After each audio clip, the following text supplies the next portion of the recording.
शुरू करता हूँ अल्लाह पाक के बरकत नाम से। मैं हूँ शौकत मुगल और मेरे साथ खालदा कबीर, और आज मेरे मेहमान बहुत सीनियर मेहमान साफ़ी भी इस्लामाबाद से शहरनामा अखबार के कॉलम लिखने वाले सरदार वकार साहब, और रावलपिंडी शहर से मेरे साथ एंटी बेकिंग कमेटी की चेयरपर्सन मैडम राबिया बसरी, जो एक जाना पहचाना नाम है। आज मेरे प्रोग्राम में आने का मैं शुक्रिया अदा करता हूँ। इन सबको मैं अपने प्रोग्राम में वेलकम कहता हूँ। Thank you ji madam Rabia Basri, आप चेयरमैन, जिस कमेटी का मैं भी हिस्सा हूँ, मैं भी मेंबर हूँ, क्या ये बेगारी इनको कहाँ आज तक तकरीबन 3 से 4 माह हो चुके हैं, हमने कहाँ कहाँ काम किए हैं और इसका क्या रोल अदा किया है, और आपने एज ए चेयरपर्सन, चलो मैंने तो टाइम बहुत कम दिया, आपने तो रावलपिंडी शहर में बड़ा काम किया है, तो क्या पिंडी शहर से इन लोगों का खात्मा हो जाएगा, हम इसका खात्मा कर पाएंगे? बिस्मिल्लाहिर्रहमानिर्रहीम। बहुत ही खूबसूरत, बड़ा प्यारा आपने क्वेश्चन किया है, और ये बहुत ही, मैं समझती हूँ, इम्पोर्टेंट क्वेश्चन भी है। मैं चाह रही थी कि मुझे कोई प्लेटफॉर्म ऐसा मिले कि मेरी आवाज़ जो है वो पहुँच सके लोगों तक, कि मुझे कितनी कितनी डिफ़िकल्टीज आ रही हैं। अल्हम्दुलिल्लाह मुझे इस काबिल समझा कि मुझे ये जिम्मेदारी सौंपी गई है।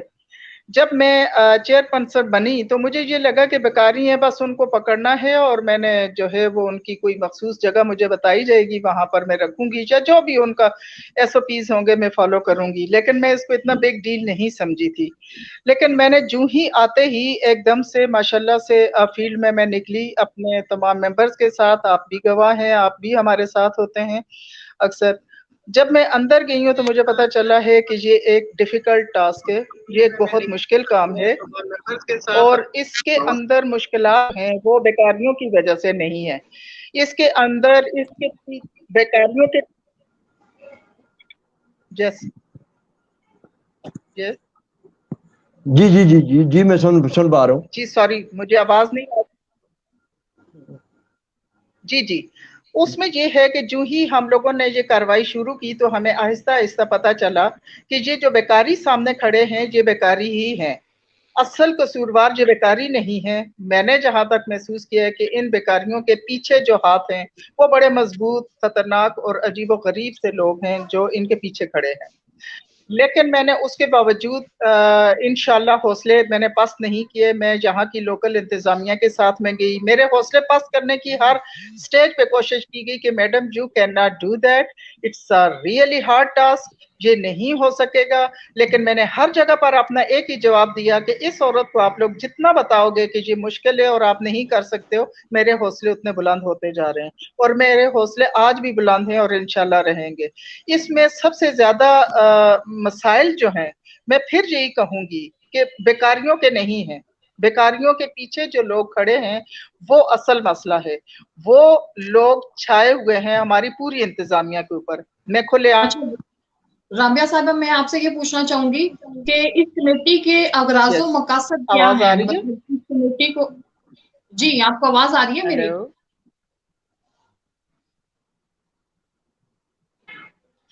आपको आवाज आ रही है मेरी? हेलो, जी जी, अब आइए आपकी आवाज। हेलो। यस।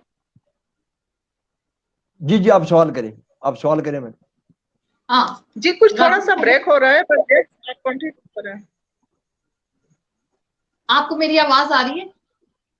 यस, मैं सुन सकती हूँ। जी, मैं ये पूछना चाह रही हूँ कि ये जो कमेटी है इसके अगराजो मकासद क्या हैं? आप इसके बारे में थोड़ा हमें बताएं पहले। और दूसरा जी मैडम एक देखिए, चीज और भी इसका ऐड कर सबसे लें, एक चीज जो इसके साथ और भी ऐड कर जी लें, क्योंकि आप चेयरपर्सन हैं। एज अ चेयरपर्सन आपको, जब आप इस फील्ड में आई तो आपको पता है कि गदागरी जो है ये एक माफिया का रूप धारे हुए है। तो आप ज़ाहिर माफिया के खिलाफ निकली हैं। ये तो सबको पता है कि जो गदागर पैसे मांगने वाले हैं इनके पीछे डोरे और हिलाने वाले हैं। आपने आज तक ओ ये प्रैक्टिकली क्या इकदाम किए उन माफियाज के खिलाफ ही आपको चेयरमैन बनाया गया। उसके लिए आपने अमली इकदाम क्या किए, आपके साथ इंतजामिया ने कितना तावन किया, आप क्या समझती हैं कि इस आप अपनी जजमेंट दें कि आपको किन सोर्सेज किन वसाइल की जरूरत है कि आप ये गदागरी का जो नासूर है इसको आप जड़ से खत्म कर सकती हैं, इस पे जरा रोशनी डालें।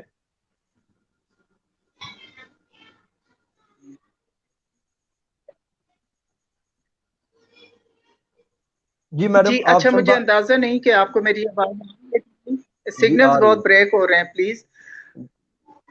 अच्छा, सबसे पहले तो मैं, मेरी जो मोहतरमा अजीजा बैठी है, मैं उनके सवाल का जवाब दूंगी कि इसके मकासद क्या हैं। इसके मकासद बहुत क्लियर हैं। हर बंदा जानता है कि बेकारियों ने लोगों का, आम शहरियों का जीना हराम किया हुआ होता है, और उसका सबसे बड़ा मकसद मैं ये समझती हूँ कि देखें, ये मेरी कौम के लोग हैं, ये मेरे पाकिस्तान के लोग हैं, इनको मिसयूज किया जा रहा है, इनका फ्यूचर खराब किया जा रहा है, क्योंकि ये जब माएँ पेरेंट्स ये सब कुछ करते हैं तो उनके छोटे छोटे बच्चे मासूम हाथों से जब गदा मांगते हैं, भीख मांगते हैं, तो इसके अलावा उनके बच्चे कुछ नहीं सीख रहे होते कि वो इसी को लेके आगे परवान चढ़ेंगे। तो मैं ये समझती हूँ कि इस लिहाज से देखा जाए तो उनका पूरा फ्यूचर तबाह हो रहा है। मैं इस चीज को भी खास तौर पर ले रही हूँ कि ये बहुत बड़ी ज्यादती है मेरे कौम के लोगों के साथ। जैसा कि मेरे ये मोहतरम उन्होंने बताया कि माफिया है, यस, आप भी जानते हैं, सभी जानते हैं कि ये एक बड़ा माफिया है, और ये मुश्किल भी है। जाहिर है मैंने इसमें हाथ डाला है, उनको तकलीफ हुई है और हो रही है, और वो उनकी तकलीफ जो है वो मुझ तक पहुंच भी रही है, लेकिन मेरे हौसले पस्त नहीं हुए। मैं इनको जरूर खत्म करूंगी, मैं आखिरी लम्हे तक फाइट करूंगी, और मैं इसको खत्म इंशाल्लाह करूंगी, लेकिन उसमें अगर लोकल इंतजामिया मेरा साथ देगी तो। क्योंकि सबसे ज्यादा इस वक्त मर्द इल्जाम में जिनको ठहराऊंगी वो मेरे जहां के थाने हैं। मेरे थाने जो हैं वो मेरे साथ बिल्कुल कोऑपरेट नहीं कर रहे हैं। मैं पूरी रात अपनी टीम के साथ, पूरा दिन जो है वो मैं धूप में जलती हूँ, सड़ती हूँ, करती हूँ। मुझे कमेटी की तरफ से ना तो अभी तक कोई गाड़ी मिली हुई है, ना हमें कोई टीए मिलता है, ना हमें कोई फ्यूल मिलता है, लेकिन उसके बावजूद पूरे की पूरी नेक नीति के साथ हम घर से निकलते हैं। माह रमजान के अंदर हम दोपहर को 2 बजे निकलते थे और रोजे से 5 मिनट पहले अपने अपने घरों को पहुंचते थे, और कई मेरे मेंबर्स ऐसे थे जो रोड पे रोजा इफ्तार करते थे। तो इट मीन्स के हम लोग पूरी लगन से काम कर रहे हैं। लेकिन पूरे दिन हम जब काम करते हैं और हम मुतलका थाने के पास लेके जाते हैं, तो सबसे पहले तो उनकी FIR कटवाने में बहुत मुश्किल पेश आती है।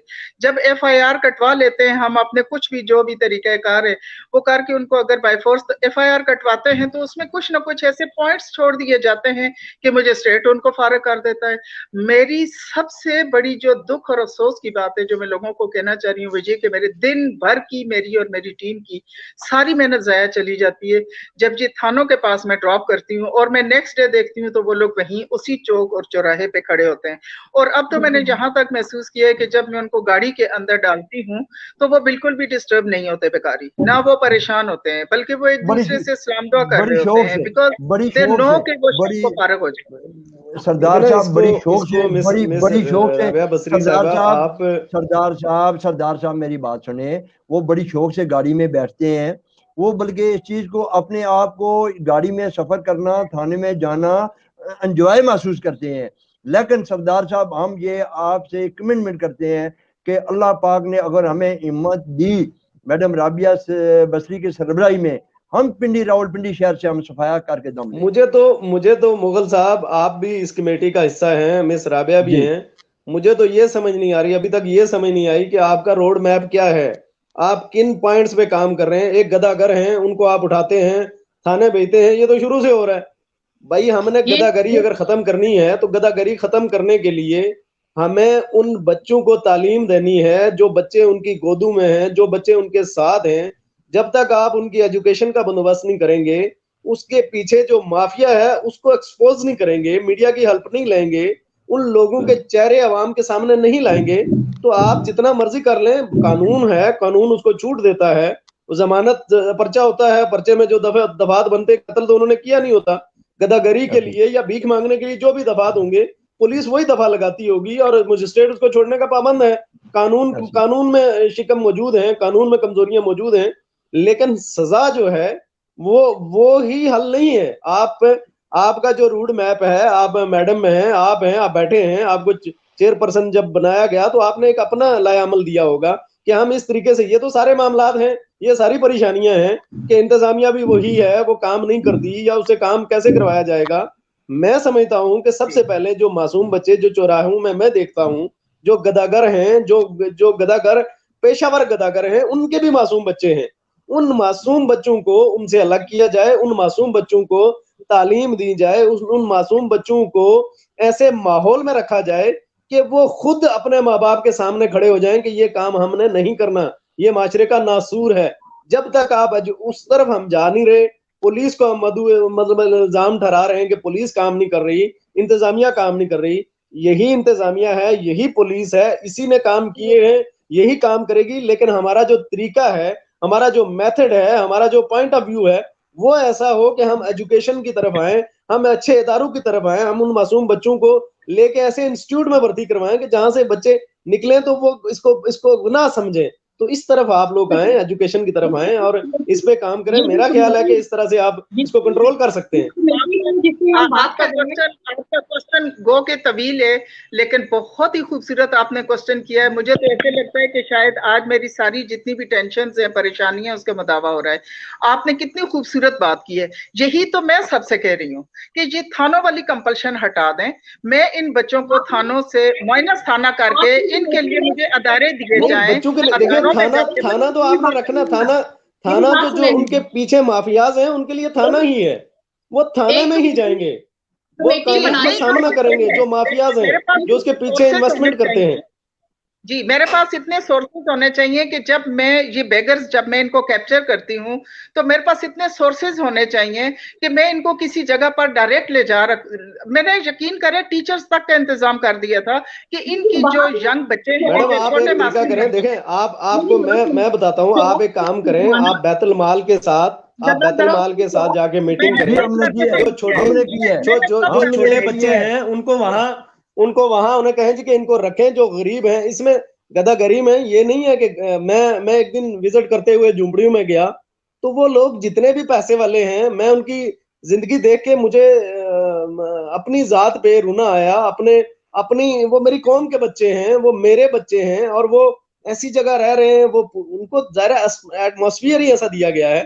पहले सबसे वर्किंग ये होनी चाहिए कि इन बच्चों को ऐसे माहौल से निकाल के किसी माहौल में रखा जाए। आप अगर मुझे बोलने का मौका देंगे तो मैं आपको बताना चाहूंगी, जब आप मुझे बात करने देना कि मेरी सोच क्या है और मैं करना क्या चाह रही हूँ।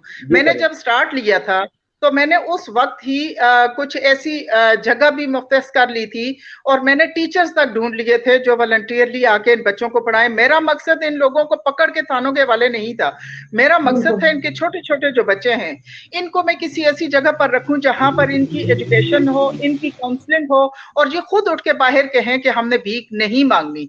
लेकिन मैं जिस अदारे में भी गई हूँ, जिस वेलफेयर उस पर भी जाती हूँ, वो मुझे कहते हैं जी पहले लिखा के लाओ। अब लिखने वाले मेरे साथ कोऑपरेट नहीं कर रहे हैं। मैं उनसे जहां तक कहा है कि मैं खर्चा दूंगी, आप 2-3 दिन तक इनको सिर्फ अपने पास इतना रख लें कि इनका अगर थोड़ा सा सर्वाइवल जहां पर हो जाए तो उसके बाद मैं आगे बात करके मैं जाती तौर पर, देखिए मैं इतने बेगर्स का मेरे पास जाती तौर पे कोई गुंजाइश नहीं है।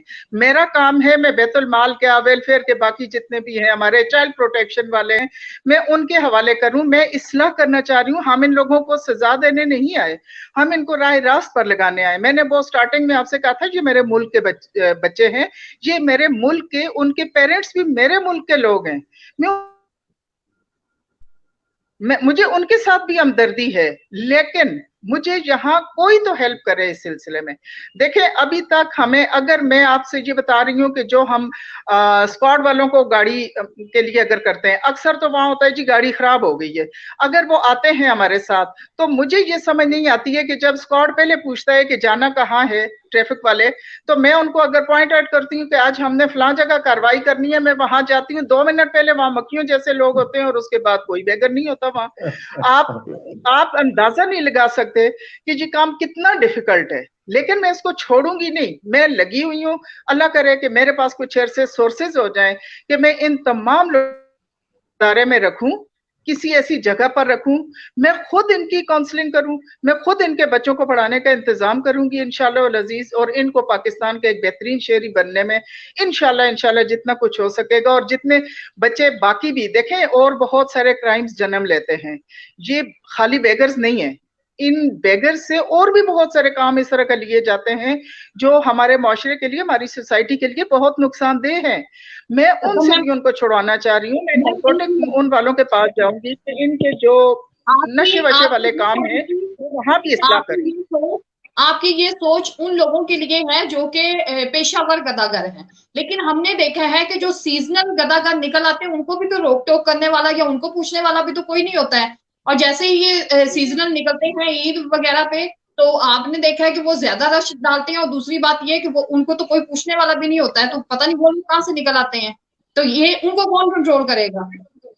जैसे उन्हीं को कंट्रोल करने की हमने कोशिश की थी, स्पेशली इसमें जो अंदरूनी सिंध बलोचिस्तान साइड से आए हुए होते हैं या ये हमारे सेंट्रल पंजाब से आए हुए होते हैं, वो पहचाने जाते हैं कि वो हायर किए हुए हैं, उनको हायर किया हुआ होता है इसी दिन के लिए। आपकी टीम में कितने अफराद हैं, कितने मेंबरान हैं, कितनी आपकी टीम है जो काम पे निकलती है, जो ये वर्किंग करती है? मेरे नजदीक तो मैं तो ये समझता हूँ कि आपके पास रावलपिंडी रीजन है या आपके पास पूरा पंजाब है? मेरे पास डिस्ट्रिक्ट पिंडी है जी। डिस्ट्रिक्ट पिंडी है। अब डिस्ट्रिक्ट पिंडी में जितने शहर आते हैं, आपकी जो टीम है, देखें गदागारों को अगर आप माशाल्लाह आपकी सोच बड़ी अच्छी है, आप प्रॉपर वर्किंग करना चाह रही हैं और आर्मलेस हैं, आपके पास सोर्सेज भी नहीं है, लेकिन आपकी नीयत अच्छी है और आपका जज्बा अच्छा है। उसके लिए सबसे पहले आप अपनी टीम के कुछ अरकान ऐसे रखें कि जो सिर्फ डेटा कलेक्शन पे पहले काम करें। पहले देखें, किसी भी चीज को काम करने के लिए उसको प्रॉपर वे से आपने चलाना है। डेटा कलेक्शन जब आप करती हैं तो आपको डिस्ट्रिक्ट रावलपिंडी के अंदर किन किन चौराहों पे कितने कितने बेगर्स हैं, रेगुलरली परमानेंटली कितने हैं जो हर रोज मौजूद होते हैं, वो 10 हैं, 15 इस चौक में है, 15 इस चौक में है। जब आप कैलकुलेशन करके आप डेटा प्रोवाइड करके वर्किंग करती हैं, आप किसी भी इंतजामिया में वजीर आला से किसी भी जगह बात करती हैं तो आप कहती हैं ये टोटल, देखिए एक एवरेज आपके पास आ जाती है कि एवरेज डेली की गदागरी यहाँ इतनी हो रही है, और उसकी आप रेवेन्यू जनरेट कर सकती हैं, उसका आप रेवेन्यू का एस्टिमेट दे सकती हैं कि ये लोग इतना रेवेन्यू जनरेट कर रहे हैं अपनी जात के लिए। तो सबसे पहले मैं तो ये समझता हूँ, मैं आपको एक सजेशन दे रहा हूँ, कि जो मासूम, खास करके आपके साथ कोई भी बंदा तावन नहीं कर रहा, आपके साथ कोई महकमा तावन नहीं कर रहा, आप साहिब हैसियत जो लोग हैं, आप सबसे पहले बच्चों का डेटा इकट्ठा करें। मैंने ऐसे बच्चे, मुगल साहब ऐसे बच्चे देखे हैं कि आप बिलीव करें कि उन मासूम बच्चों को ये तक पता नहीं होता कि हम गदागर हैं या हम मुसलमान हैं या हम ईसाई हैं या हम यहूदी हैं। उन बच्चों को पता ही नहीं होता, वो इतने मासूम होते हैं कि उनको वो अपनी माँ की गोद में ऐसे मासूमियत से खेल रहे होते हैं जैसे हमारे अपने बच्चे, अपने घरों के बच्चे खेलते हैं ना। तो उन बच्चों की ड्रेसिंग जाहिर है वो सबसे मैले के चले होते हैं।